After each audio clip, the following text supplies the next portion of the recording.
have the awareness that we operate largely unaware with these ideas and these expectations. There are stories in our mind. We've created an illusory experience. We've created a fantasy of what life is, or fantasy. Most people don't know that they are into fantasy. They don't know that what they are thinking life is, or what they think. So I was in a fantasy when I was saying to you guys, I'll be going now and collect my nuts and I'll be seeing you later. I was in a fantasy. Do you understand? People don't know that they are in fantasy. So a woman will have the fantasy about marriage, she'll have a fantasy about a man, and she'll have a fantasy, and then the man starts revealing the truth about who he is, that he always was. But she was into fantasy. Positive projections, rose-tinted glasses, wishful thinking, hoping and wishing. And she doesn't realize she was in a fantasy. She doesn't realize she was unaware. So the man is just being who he is, or the woman is just being who she is, and suddenly the woman feels abused, and the man feels like betrayed. Like, why are you behaving like this with me? You know, why are you not caring for me? Why? You know what I mean? And they're not saying I was into fantasy. What is here was always here. I was not aware that this was always the case. When the people are not aligning to the fantasy, let's take him for counseling. Let's take him for counseling. You get what I mean? Let's take him for... It's like saying, I see this short man, but in my mind he's a very tall giant. You are on drugs, right? You are distorted in your perception. Next thing, after a few months of being with him, you're not taking a drug, you realize he's a very short man. Now you say, why did you get shot? Why did you get shot? He was always short. No. Why did you get shot? I'm taking you for counseling to make you tall. You get what I mean? The madness just continues. The madness continues. The fantasy, there's one thing to fantasize. The next thing is to become mad, right? You're crazy. So instead of saying, this is not what I thought it was, and it's not that this is doing anything wrong to me. I abused myself with my own fantasy. You know, what's my role in this? The woman starts saying, let's take him for counseling. They start judging him. Why is he behaving like this? This is wrong that he is this way. He shouldn't be this way. He should be another way. Let's change him. It's him. Now they start judging. So what does judging do? Judging puts a separation between you and somebody. Distance. Right? And what does judging do? It causes not only distance, but a diminishing of the other person. You start diminishing the other person because that person was that all along. You just didn't want to see it. You were in denial. You don't admit it. So what is the relevance of what I'm saying here in terms of awareness? A lot of people who put themselves into trouble because they want to live from fantasy. They don't want to live from awareness. They live from fantasy. They don't. But it should be like that. But he should be like this. But people should be like that. So the question is, do you want to continue fantasy and shoulding? Or does one want to become conscious and responsible to see things as they are? So sometimes a woman will say, but he told me he was tall. He told me he was very tall. So sometimes we're interested in listening to people and what they're saying instead of seeing and observing. You see, so an adult, by our standards, is somebody who is prepared to do awareness rather than fantasy. And to do awareness rather than story listening. So who's responsible for being disappointed and for, it's us.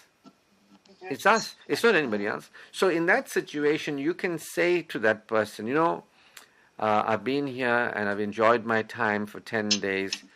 I'm sorry I didn't ask for more information. If I had more information, I would have made a more conscious choice. And it's not you, it's me. I didn't get clarity.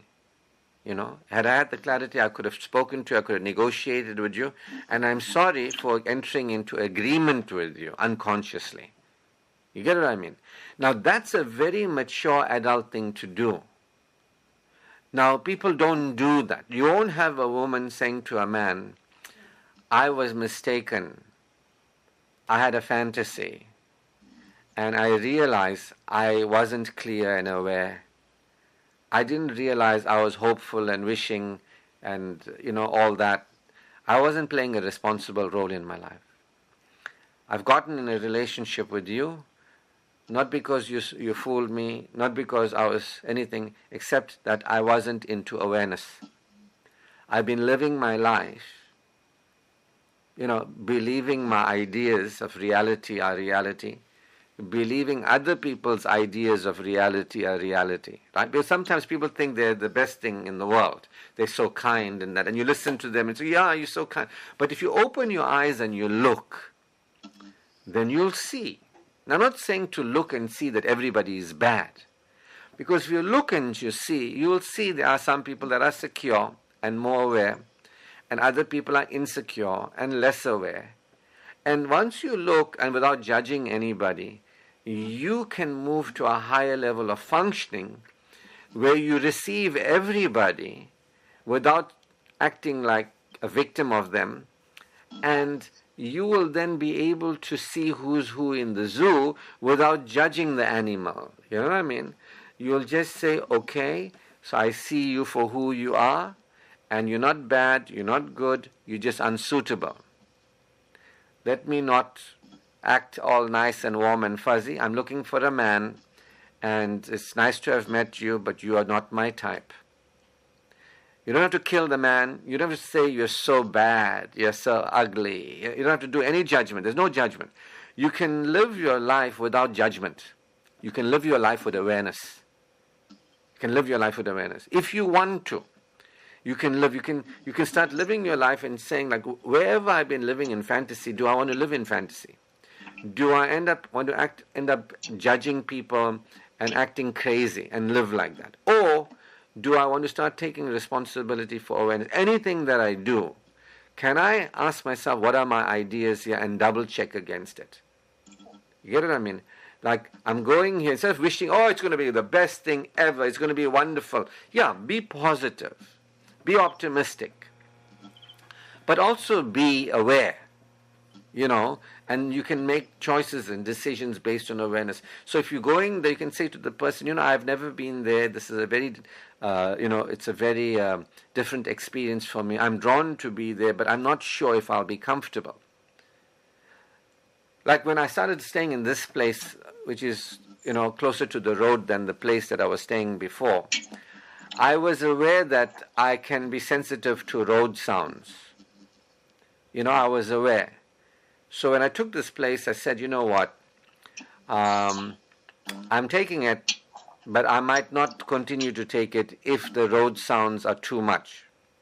But fortunately, it's not too close to the road, and it's behind another gate and another wooden gate and whatever it is. So I'm quite comfortable with the road sounds. You get what I mean? Instead of just going there and saying, I'm going to get a nice place, it's going to be the best place ever, let's just be positive. And right in front of you is evidence that you can see, you're close to the road, there's road sounds. Are you comfortable with road sounds? You usually, Ashraf, you like places quiet, whatever it is. So the same thing, if I know who I am and I want a friend, if I know who I am and I want a spouse, or if I know what I want and I want a holiday, or if I'm going to somewhere to stay, like when we do the retreats, whatever it is, I will go and check. I'll say, Rabia, I'm going, you're coming, we're going to check this place out. I won't just book a place and go there, and suddenly we go there and everybody's disappointed. I say, well, I didn't know, and blame people and do judgment and all that sort of thing. No. I will say, I'm interested in a place. I like what I hear on the internet or see on the internet. I'd like to come and see the place. Can I come and see the place? Then I'll go there and I'll tell them, look, we are a group of someone. This is what we do. This is our purposes. Do you think it'll suit us? So what I'm saying to you is responsibility. responsibility. See, when you look at yourself and you look at your life, are you willing to become aware of the level of responsibility that you have taken, or the level of responsibility that it takes to live a life where one is pleased?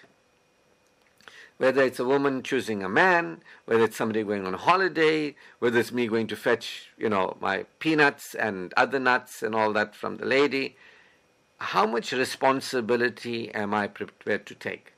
And if things go south, can I deal with it by saying, I expected, I thought, I had no basis for that, I didn't check, because once the ego comes in and you play irresponsible games, you'll be saying like, but that's normal, but aren't you expecting that? But this is supposed to be right, but it should be like that, but how can men be like this? But how can a person be like that? You get what I mean?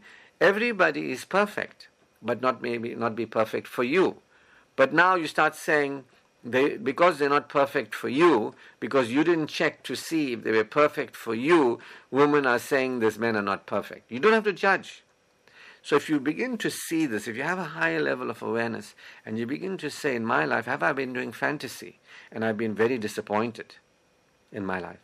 And when I do fantasy, do I awaken from the fantasy to see that I'm doing fantasy? Do I want to do reality? Or I continue to do fantasy and I end up justifying my judgments, creating distance between me and people, and diminishing people. Do I have to do that? No, you don't have to do that. I don't want to do that. So I will take responsibility. Now, that's what we spoke about yesterday. The importance of being able to say, I've let myself down. I didn't know better. I didn't learn that skill. I'm underdeveloped. I have let myself down. Now, people don't want to say, I'm into fiction. I'm into fantasy. I'm not into reality. I went forward with rose-tinted glasses. What wasn't there I was seeing. This is called a delusion. It's actually a positive delusion. A positive delusion is when you see something that's not there. As people say you are delusional, you know what I mean? Somebody's seeing something that's not there, like in the movie, when you see somebody sees a ghost or something, they say this person's having a delusion. Now, oftentimes, it's a negative delusion. You know what I mean? But sometimes it can be a delusion of sometimes people can't see what's there. It's a negative delusion. Sometimes people see what's not there. You know what I mean? So we can become aware. And we can realize from situations, I want to become aware whether I'm into fantasy. Somebody might have an experience, repeated experience in their life, disappointment, keep on judging, blaming, it doesn't get, but you can break that cycle. You can actually break that cycle. You get what I mean? So, if you recognize, I was doing fantasy, I was hoping and wishing, I have a story that everything should work out, I feel entitled, whatever it is. Now I came here and I saw somebody else, how they do things. Now do I want to act like a victim of this and judge them, create distance and diminish them? Or would I like to take some responsibility? Would I like to say, Mr. So-and-so, you have a lovely farm. Thank you for giving me the opportunity for being here. I've been here and I really, really enjoy being here. It's your farm, it's how you do things. I'm just making up a story, right? And I just have issues with being confined. I have claustrophobic issues. It might have something to do when I was in boarding school, or maybe not. But I feel very uncomfortable where I don't have the keys and all that. And I know I made an agreement with you to be here for a certain period. I am very sorry that I cannot keep that agreement because of my failure to, check it out and see whether I'll be able to manage it. I usually can manage situations like this for a certain period, but not for an extended. So I made an arrangement with you without my checking up, and I'm very sorry, And can you excuse me for not keeping the full agreement with you? Instead of saying, you locked us up, You didn't tell us you lock us up. This is crazy. There's something wrong with you. Create distance. Create diminishment of the person. Then the person behaves from distance and diminishment. But if you tell that person, the person will say to you, would it make it easy for you? Would you feel better if I gave you a key? Would you feel better if I gave you a key? I didn't know that you're feeling this way and you have claustrophobic issues. You can say, yes, thank you so much. That's so kind of you. You know what I mean? Or the person say, look, I don't give anybody a key. I also got issues. When I was young, you know what I mean, people stole things from me and all that sort of thing. And as much as I understand what you're doing, and I can't give you a key. I'm very insecure, but I understand the agreement is what it is. And I'm sorry, I didn't tell you about this part of this. I didn't realize that some people have issues with being locked in and all that sort of thing. I'm sorry, I will free you from your agreement with me. See, this is what can happen when people take responsibility. When a man is with a woman and he put on his own, she's so pretty, she must be very loving, she must be kind, she must be this, she's that. He projects all this on her. She's going to take care of me, she's going to love me. And when he's with her and suddenly he realizes she's busy, she's a human being, she's tired, she's got other things to do. And now he's like, oh my God, you're such an uncaring woman, you're human and all that. You know, he can begin to say, instead of creating distance and diminishing her, you know, creating separation and rejecting her, he doesn't have to go into judgment. You don't have to go into judgment of yourself or anybody else. He can say, look, you know, when I saw you, I had these assumptions. You didn't make me believe and you didn't tell me. I just had these assumptions. I didn't check with you to see. I didn't know who I was and what I wanted. You're perfect, but not for me. I'm not going to judge you as imperfect. And I'm sorry. I'm sorry that I didn't check to confirm whether there's certain things that you wear. And I realize that you get very tired or you're not available in whatever way, whatever it is. I'm very sorry. You don't have to make the woman bad.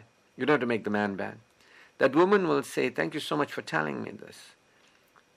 Would it help if I do this? Would it, you know, but if you say you are such a, you know, ignoring of a man, woman, you're selfish, you create distance and you diminish the person. There's nothing there. The person can't do a thing. You've created distance and you diminish them. You're already in an unreceptive state of mind. So this is what I'm saying, that we can begin to take responsibility for wherever we are. Ask ourselves, are we still children doing fantasy and just creating disappointment over and over and over again and blaming and just pattern just continues? Or can we break the pattern? Can we look at our role in what's going on? See, can we be honest with ourselves at least? Can we be honest with others and say, look, it's not you. This is not working out for me, but it's not you. I didn't double check. The ego says, oh, I'm right, self-rightness, you are wrong. Self-rightness, other wrongness, self-righteousness. You are wrong. You should, but it's supposed to be. But it's like this, like that, that perfectionism. I'm supposed to be taken care of. My world is everything's supposed to just work out for me. That entitlement, this is what people do. When they do fantasy, they do entitlement too. Fantasy, entitlement, judgment, they do it. You understand? And we want to see, are we doing it? Do we want to continue doing it? A man might do, we're talking about the track of soulful love teachings and all that. A man will be like caring for a woman as best as he can. She doesn't know, but he's thinking about this, thinking about that for her, and he's caring for her. And suddenly she looks at him and she sees another man. She says, see how caring that man is to that woman. See how caring that man is to that woman. You know what I mean? Now what she's doing? Entitlement. She's seeing that, she thinks this, she's denying that the man is caring. She'll ask him to do something, he'll do something, she'll think he should have done more. But in the meantime, she can't see what he's doing. She's coming from entitlement. She's coming from fantasy. She's not a mature person looking and saying, look at this, look at this, look at this, look at this. And then the marriage ends in divorce. That man says, this woman's ungrateful. You can just do anything and all her attention goes on what's not right. She just got problem. Every time she opens her mouth, it's like, I'm not right, I'm not right. She never says anything right about me. So before a woman says anything seemingly comparing a man to another man, she must say at least 5 good things about the man before she can compare that man to another man. You know what I mean? Get what I'm saying? Even that goes for women as well, men and women on the other side. Before you can say, oh, you didn't do this, you must say 5 things that you've done. Then say, this is the one thing you didn't do, I'd like for you to do it, please. You get what I mean? So that's what I'm saying. When you're on the farm there, whatever, you say, you know what, this place is so lovely. Thank you for letting me use Wi-Fi. You've been very hospitable. Tell him 5 top things. This is wonderful. It's amazing. Then you tell him, I've got this issue that comes from me. I didn't check up, and now my stuff is kicking in. I'm sorry I have to cut my trip short. I trust you understand. He'll tell you, is there anything else I can do for you? Now imagine how women, generally entitled, fantasy-based women, underdeveloped women, how they talk to a man. The men just say, fuck off, man. Fuck off. You know why? Because there's no 5 times, yes, you did that, that's great, I'm so grateful, I'm so grateful, I'm so grateful. Can you please assist with this? They go straight for judgment. You should be different, the picture in my head. You are not fulfilling the picture. I had an expectation. I am the queen. You should leave your whole life to make me happy. Those are the women who end up, men just leave them and say, some man who's got no self-respect has got to work through issues will attract women like that and stay with them. You get what I mean? We can all learn. See, people don't want to learn. This is the problem. People don't want to learn. But the people who learn, they're not the same people. Their lives are changing. They're realizing, how am I relating here? Am I doing fantasy? Am I into entitlement? Am I going to do judgment next? Is there going to be a distance I'm going to create with people? Am I going to diminish them? Then you start realizing, I'm creating problems in my life. And I always say, you know what, why these men are like that, and this is like that, and I've got an issue. Wherever I go, there's always a problem. But what if the problem is your own unconsciousness, your own fantasy? Like for example, you said, you buy something from somebody and they don't deliver it. What if there's fantasy there? What part of it was, unconscious? So you've got to be very clear when you do business with anybody. You say, okay, so this is what I'm looking for. This is what you're going to supply. You're going to supply it like this, that. Are we clear about this? This is my understanding. Is this our agreement? No, I didn't make an agreement. I just expected it to happen. And then I'm a victim. Of what? Of your own fantasy, your own irresponsibility, your own unawareness. So patterns will continue until you become conscious, and then you start operating differently. Now, not everybody wants to learn, grow, and develop. Not everybody will take what I'm saying and receive it. Some people will say, yeah, but. They become defensive. Then we know, no problem. You want to worship Satan. You don't want to see what is the value of the teaching. How can I learn? I want to continue remaining the same. There are women who will want to be like, but this, but that, but I was nice, but. They're not saying, okay, I get where I'm good. But where is there room for growth? Where am I not getting it right? You get what I mean? So are you getting anything out of that?